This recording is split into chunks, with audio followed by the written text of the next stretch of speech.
وہ سیارہ جس پر ہم رہتے ہیں زندگی سے بھرا ہوا ہے اور اربوں سالوں سے ایسا ہی ہے۔ زمین پر جاندار اتنے عرصے سے اس لیے موجود ہیں کیونکہ زندگی نے زندگی پیدا کرنے کا راستہ ڈھونڈ لیا۔ سننے میں عجیب لگتا ہے نا؟ یعنی جانداروں نے تولید کے طریقے ڈھونڈ لیے جس سے اولاد پیدا ہوئی جو پھر خود بھی تولید کر سکتی ہے۔ لیکن تولید دراصل وہ عمل ہے جس میں نئے جاندار بنائے جاتے ہیں۔ یہ تب ہوتا ہے جب جاندار والدین تولید کرتے ہیں اور اولاد بنتی ہے۔ تولید کے دوران جاندار اپنی جینیاتی معلومات اپنی اولاد کو منتقل کرتے ہیں۔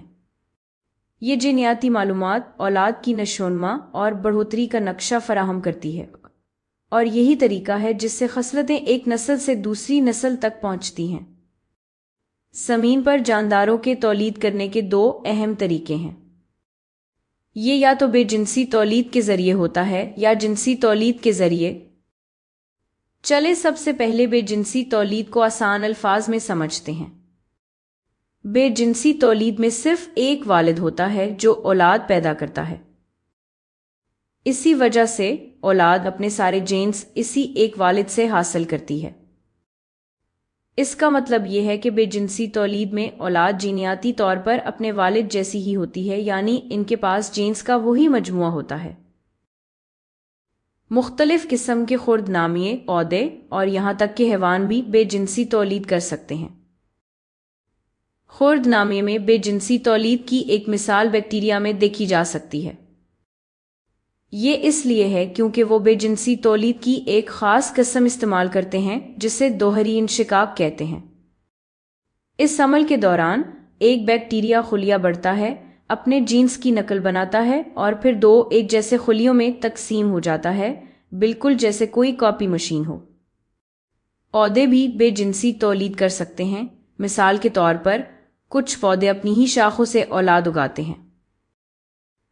اصل میں بہت سے سیکولنٹس میں آپ دیکھ سکتے ہیں کہ ننھے پودے اپنے والد پودے سے اگ رہے ہوتے ہیں۔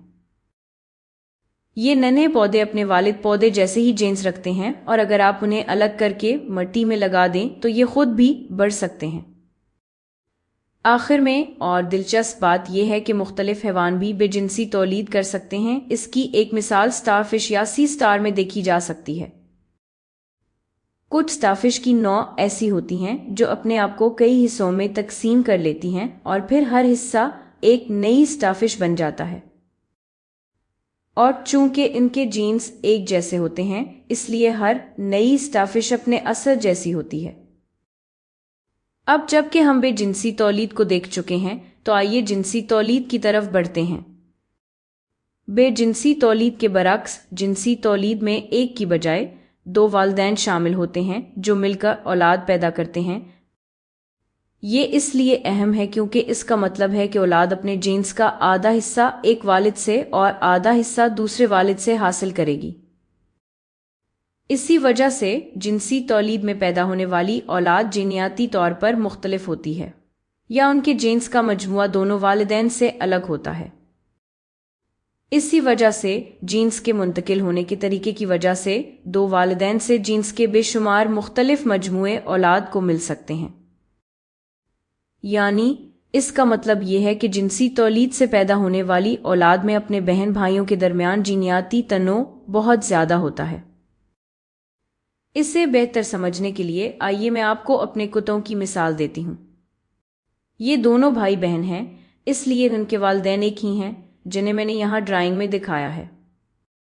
جیسا کہ آپ نے شاید نوٹ کیا ہوگا، میرے دونوں کتے ایک دوسرے سے کافی مختلف نظر آتے ہیں۔ سب سے نمایاں فرق یہ ہے کہ ان میں سے ایک کو اس والد سے جینز ملے جن کی وجہ سے اس کی آنکھوں کے اوپر نشان بن گئے جو آئی بروز جیسے لگتے ہیں، جبکہ دوسرے کو یہ نشان نہیں ملے۔ اور اگرچہ میرے کتے کی آئی بروز جیسے نشان کی وجہ سے جینیاتی فرق کو دیکھنا آسان ہے، لیکن جینیاتی تنوع کتے کے بالوں سے کہیں زیادہ گہرا ہوتا ہے۔ یہی وجہ ہے کہ جنسی تولید سے پیدا ہونے والے جاندار جینیاتی طور پر ایک دوسرے سے مختلف ہوتے ہیں، اور یہی ان کی اصل شناخت کی بنیاد بنتی ہے۔ اور اس کے ساتھ ہی اب آپ کو بے جنسی اور جنسی تولید میں فرق معلوم ہو گیا ہے۔ آئیے آج جو کچھ آپ نے سیکھا ہے اس کا ایک مختصر جائزہ لیتے ہیں۔ جاندار اپنی اولاد پیدا کرنے کے لیے یا تو بے جنسی یا جنسی تولید کرتے ہیں۔ بے جنسی تولید میں صرف ایک والد شامل ہوتا ہے، یعنی والد اور اولاد کے جینز ایک جیسے ہوتے ہیں۔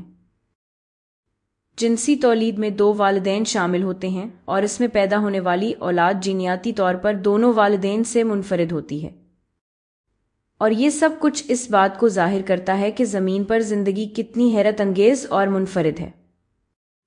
اگرچہ جانداروں میں تولید کے طریقے مختلف ہو سکتے ہیں، جیسا کہ آپ نے بیکٹیریا، رس دار پودے، سٹار فش اور کتوں کی مثالوں میں دیکھا، یہ جاندار باقی تمام جانداروں کی طرح یہ صلاحیت رکھتے ہیں کہ وہ مزید زندگی پیدا کر سکیں، بالکل ویسے ہی جیسے اربوں سالوں سے اس سیارے پر ساری زندگی کرتی آئی ہے۔